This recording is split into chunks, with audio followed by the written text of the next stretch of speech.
All right. I'm going to make this short and sweet. And short and sweet means that it's like 12:40 in the morning for me, so I'm going to probably ramble for a while. I haven't been on for a while. I haven't been on for a while for a few different reasons. I've been very busy.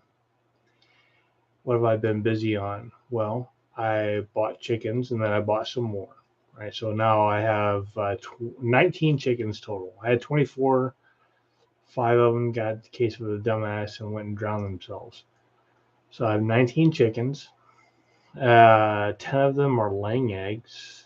9 of them are still before the pullet cockerel stage.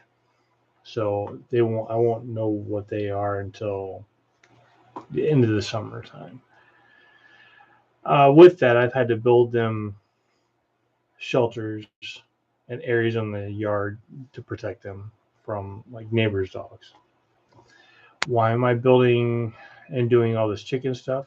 Well, it's kind of continuation on what we've seen over the past few years, since probably about January, February of 2020,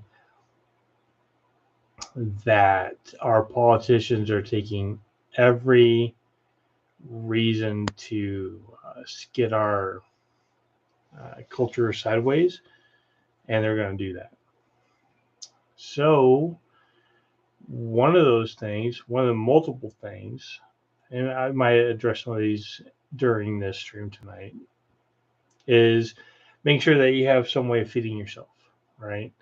I have multiple ways of feeding myself. I've got a garden. We've had a lot of cold temperatures and lots of water, so I haven't gotten half of my garden in this year. But I've also got a greenhouse, so once I get that set up, I can plant year round. I've got food. The chickens provide the protein, right? So I probably get on average 8 eggs a day. Other than the past 2 days, I've only gotten like 6 eggs a day, and it's kind of wearing me. Hopefully I'm not stressing my birds out. But we're also getting an incredible amount of rain lately, so that might be playing into it. So I'm not reading into it too much. So I usually get 8 eggs a day, upwards of sometimes 10 eggs a day. By the end of the summertime, I'm hoping to be getting about a dozen eggs a day. What am I doing with a dozen eggs a day? I've got an Etsy store where I'm selling egg whites, 2 dozen egg whites or 2 dozen egg yolks, or a dozen raw eggs freeze dried. And you can look up on Etsy the flaming shamrock, and you'll find where I'm selling eggs. The goal for that is also to help the chickens just pay their way, right? Chickens aren't terribly expensive to maintain so far, but even in the past 3 months, their feed has doubled in cost from $25 a month to $50 a month, right? So that being said, I've had to build their areas out, and I'm mostly done with that. I'm enough to where the chickens can't escape, and hopefully external predators will have a hard time getting in. A raccoon that can pick locks and go through laser grids to find the secret sauce. I'm not going to defeat that, but so far I haven't killed any birds. No birds have been killed, other than the fact that those 5 young birds left the hutch to go stand in the rain when we got like 4 inches of rain, and I think they all died of elements, and they all pretty much made a pile of themselves and all died. So it's a sad thing, but it's going to happen. So that's been taking a lot of my time. Second thing that's been taking a lot of my time is I got sick with the flu, just a standard old flu, but me getting older. It instead of it taking like 3 or 4 days to get over, it took me about a total of 2 weeks. Now the hardcore part of that was about 3 or 4 days. I definitely caught up on all the sleep for this year, so got a little sip left.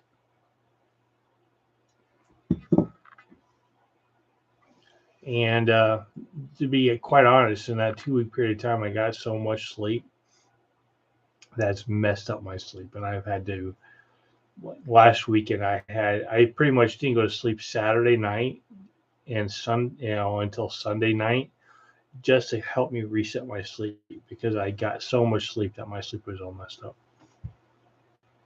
So the actual flu part wasn't that bad. Uh, I actually kind of like the flu. You get really cool fever dreams. They're very lucid. You know, they're very interesting and demented. The problem that this year really happened was like it really caused a lot of digestional and intestinal problems that took quite some time to get uh, off. I can definitely say the third problem I've had is a motivational problem. My costs, my dry weight costs of doing nothing different, I would just have raised up about $800 a month. I would also stock up on beans, I'd stock up on rice, stock up on toothpaste, stock up on hand soap. Which I'm actually kind of running low on. I haven't bought any hand soap in like a year, and I need to do that on that again. But just staples, right? And then I'm also looking at other things, part four, that I can try to monetize and or just maintain sanity. So I've been looking into like making my own mead, right? Honey mead. You need to have like 2.5 pounds of mead per gallon. So for $25, I can buy 10 pounds of honey, and that'll make 4 pounds of mead or 4 gallons of mead. That's a lot of mead. Now, does it? You could make a 7-day mead, like the old days, or you could sit there and go through the entire process and make sure it is a good mead, and it will take 6 months to do, right? So I'm going to go that route because I'm in no rush to drink, just drink mead. And about 2.5 pounds per gallon is going to make like between a dry and a sweet mead, somewhere in the middle. So that's probably perfect for me and whatnot. I've also looked at other brewing techniques and whatnot for like vinegars and also like apple ciders. And I've started talking to like that orchard. The guy owns a big apple orchard, a few miles away from me.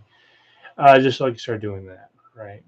And I've got pear trees planted, but they won't be able to start producing fruit for like another 5 years. And I've been looking at apple trees to do the same thing. So nothing short term, long term, yes. I'm also looking at turning some of our property into a cash crop. We're very much in the preliminary stage of that, but it looks like it could be somewhat, uh, somewhat reasonably lucrative to do that. So we're going to look into that. Me and a friend are going to be looking into that.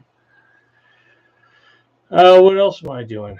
Well, I got the freeze dried goods. Oh, my notary, and also doing a remote online notary. Now, I haven't done any remote online notaries yet.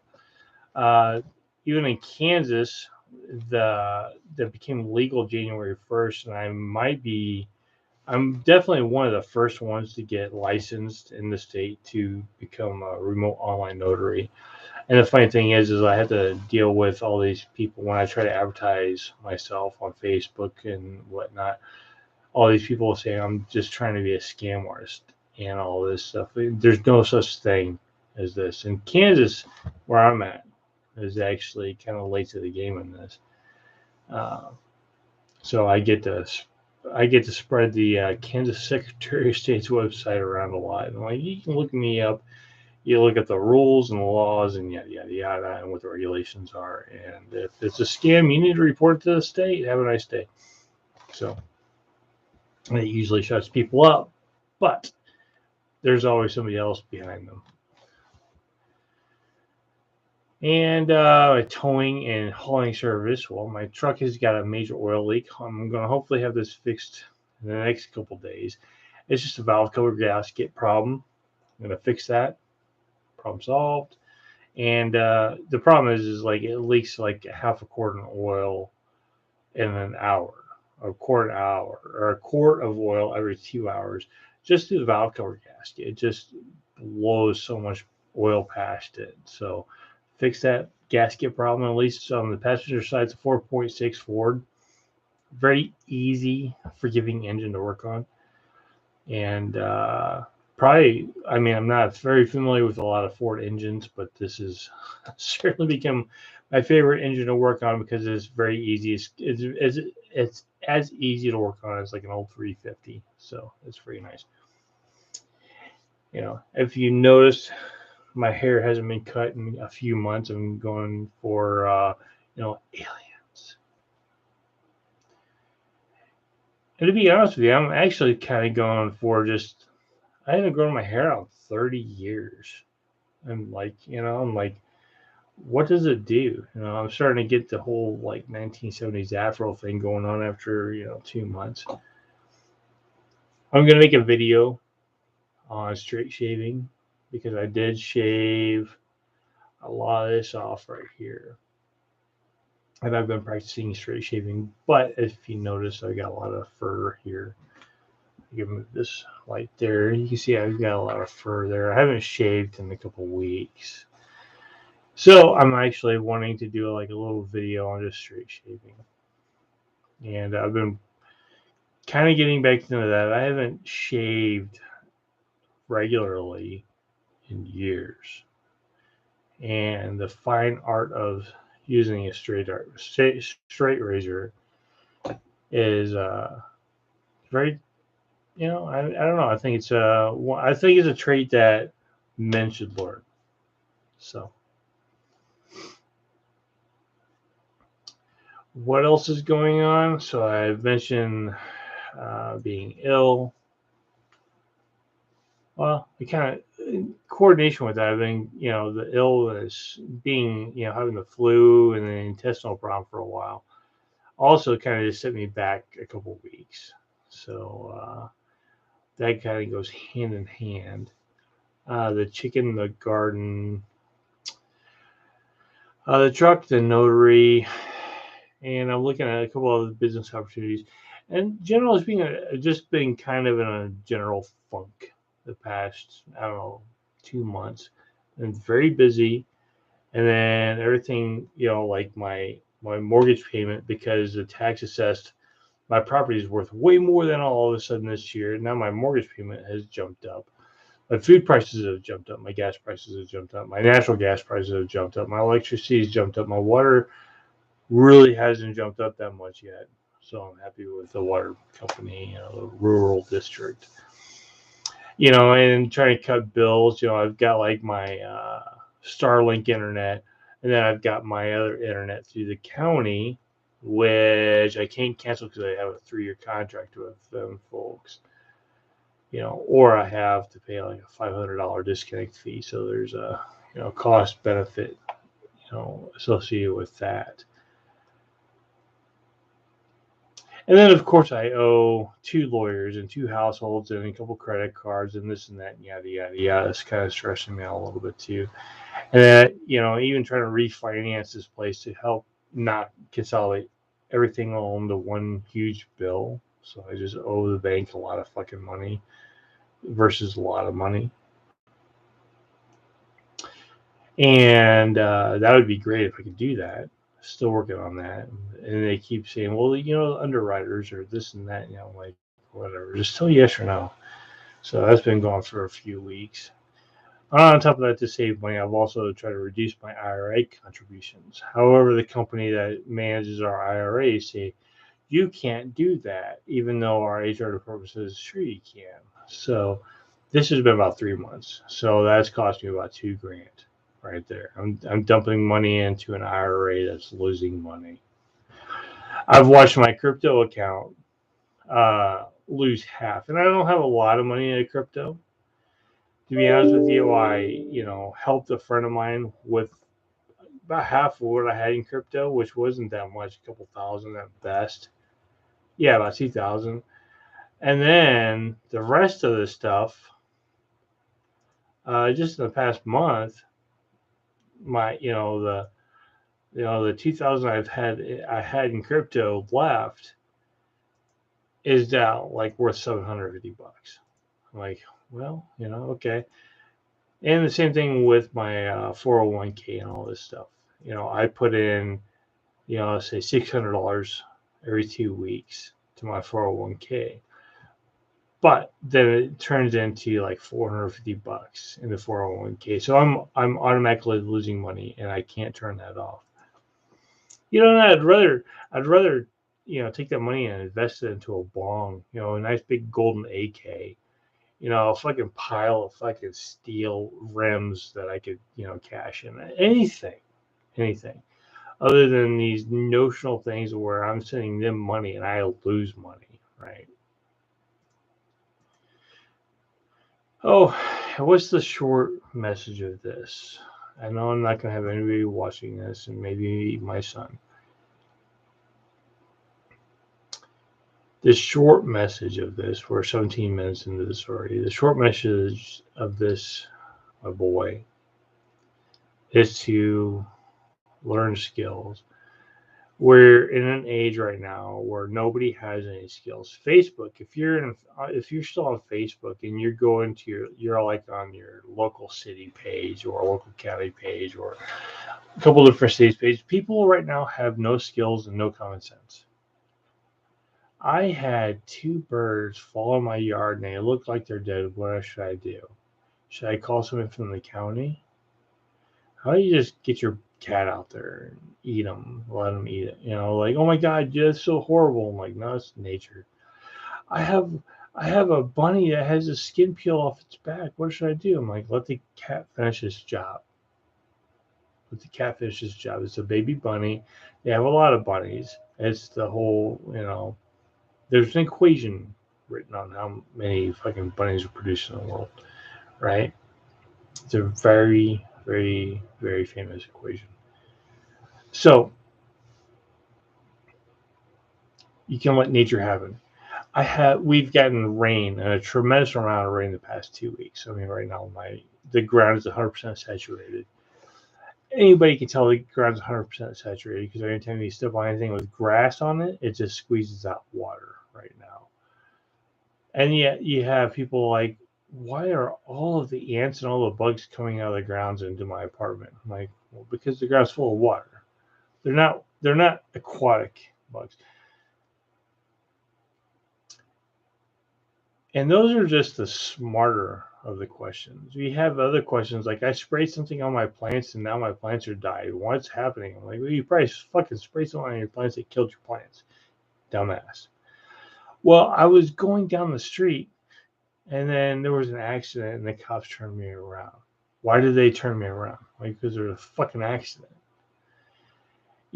And it's just simple things like this that you see your peers seeing, you're saying, whatnot.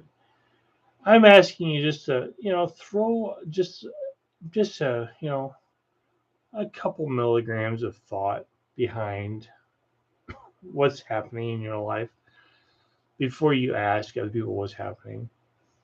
Don't ask the question of like,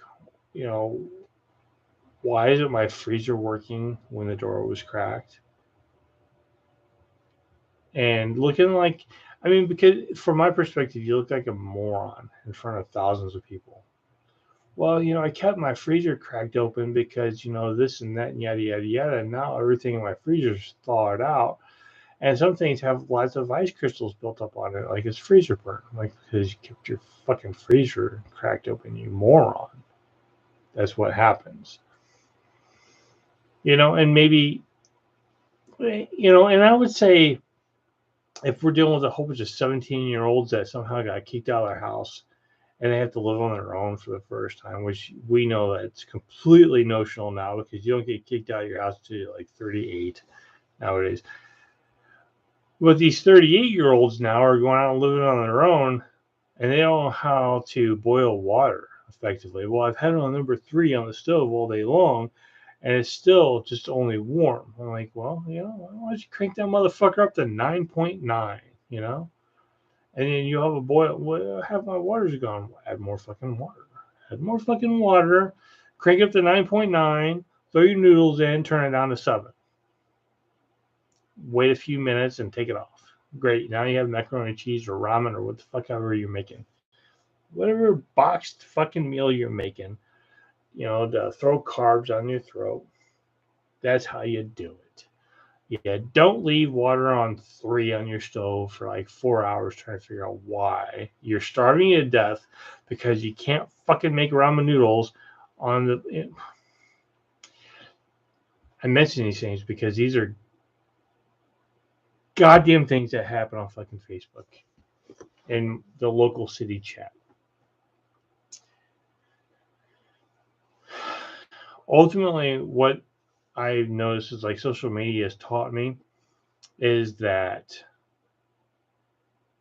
parents have wholly failed their kids 100% of the way. They have carbon bombed every obstacle out of their way so much that their kids are morons. Now, I would think that parents would want their kids to be smarter than them, better than them in some regard, but that's not the case. I think the current parent wants their kids to be somebody that they're ashamed of. They want to have kids that when they finally kick them out of the house when they're 39 years old that they're completely fucking ashamed of. That's my interpretation of all of this.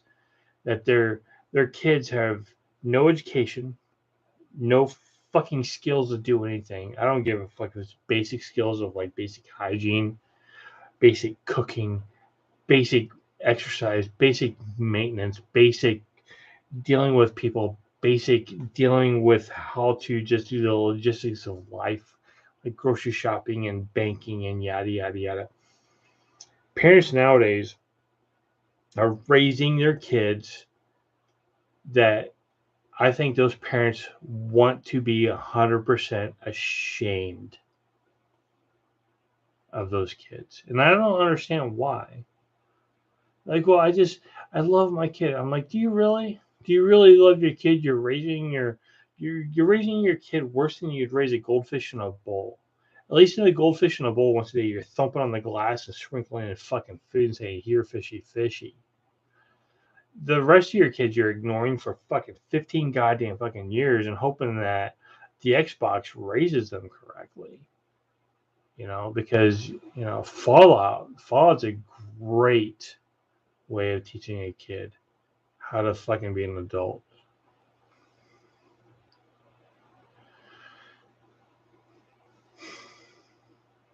So I occupied my time thinking about that. Thinking about the fact that parents hate their kids. Parents, I think the current parent nowadays truly hates their kids. They want their kids to be such humongous failures that they will become obstacles in every way of their life.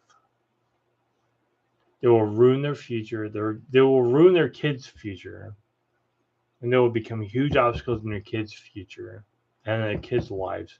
And they will try to psychologically damage their kids so much because they truly hate their fucking kids. They will make sure that their fucking son and daughter has no notable skills, that they have no notable knowledge in anything, that they can't identify simple basic tasks, and then they'll fill their brains with fucking bullshit nonsense and make it sound like it's education. I mean, that's kind of what the university does anyways, but parents are starting early on doing this shit too. Trying to convince their third grader that they need to fucking have mastectomies, and a dick grafted on. They're a fucking third grader. These kids are so fucking young that they haven't figured out that they're not actually a fucking tree or a fucking puppy or a fucking cloud or a fucking the idea of good breath. What are you today? Well, today I am minty breath. Some abstract concept. Because these kids are young enough that they don't have a firm grasp on what reality is and what truth is, right? They still believe in the Easter Bunny. They still believe in Santa Claus. They still believe in Uncle Jack and the Mayonnaise Farm. right? Or with big mayonnaise plants. So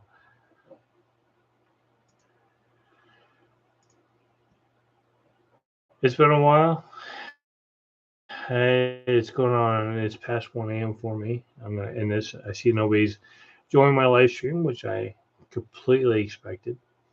I'm not dead. I'm going to. I've got a lot of other videos I've recorded. I just haven't processed yet. It's been a very busy time. I got sick for a couple of weeks, and then now I've got birds to try to help not get killed. I've got a farm to, or not farm, but at least a rather large garden to make sure that I'm not going to starve to death over the winter time and yada yada yada. I've got a lot of other ideas coming out. We're going to see what we can do. If you have any comments, questions, go ahead and leave them below. I would like to subscribe on this if you want. Share it if you want. This video, why would you share this video? Great question. I'll let you find the answer for that one. So it's going to be, nobody's going to actually share this video. So there's an old guy ranting on it. I'm also going to be playing a little bit of Elite. I was going to do that tonight, but somehow Elite got stuck up in this update process. So I might be doing that a little bit too and giving some of my commentary. Other than that, yeah, life's interesting. I do want some of the new videos I'm going to be going over to is just some life skills that you can learn that may be very useful in the near future. Some things that you can do to their old school texts or tricks and techniques that, for instance, using silk cloths to filter water, right? Why is that important? Well, it depends on the circumstances. Is the water that you're trying to drink clean, or are you not sure it's clean? Welcome to Flint, Michigan, or other parts of the world where they say, "Hey, we have a boil advisory now." Well, you have to clean your water, right? Or you can buy stacks and stacks of water bottles. But what happens if you don't have the time, energy, or resources to buy the stacks and stacks of water bottles? Can you process your own water? It's not too hard. We'll go over that. And a lot of other steps to make. I want to kind of focus on the next couple months self-resilience. I think it's always been the purpose of this channel, but now we're getting to a point to where self-resilience, turning those weak men into strong men, may be very important. And I can only do so much on a YouTube channel. I can tell you how to do something. I can tell you how to stretch a fence. I can't tell you how it feels to work outside when it's 90 degrees outside. I can't tell you how it feels when you're stretching a fence with your fingers and it's biting in your hands. And you're waiting on somebody else to add clips to the fence posts so you don't have to pull. You can get a rest. I can tell you the mechanics of stretching a fence. I can't tell you how it feels to stretch a fence. You're going to have to learn these things on your own. And you're going to have to just not, just generally not be a pussy about it. Life's hard. Life's hard. Get a Snickers. Grab a glass of water. You'll be fine. Anyways, I'm going to sign off for the night. This is my 30-minute update. And I will be back probably Friday night and give a better update. Have a more of a cohesive talking point. I have a lot of talking points, but I have none of them prepared tonight. So anyways, have a great night, and I will see you next time.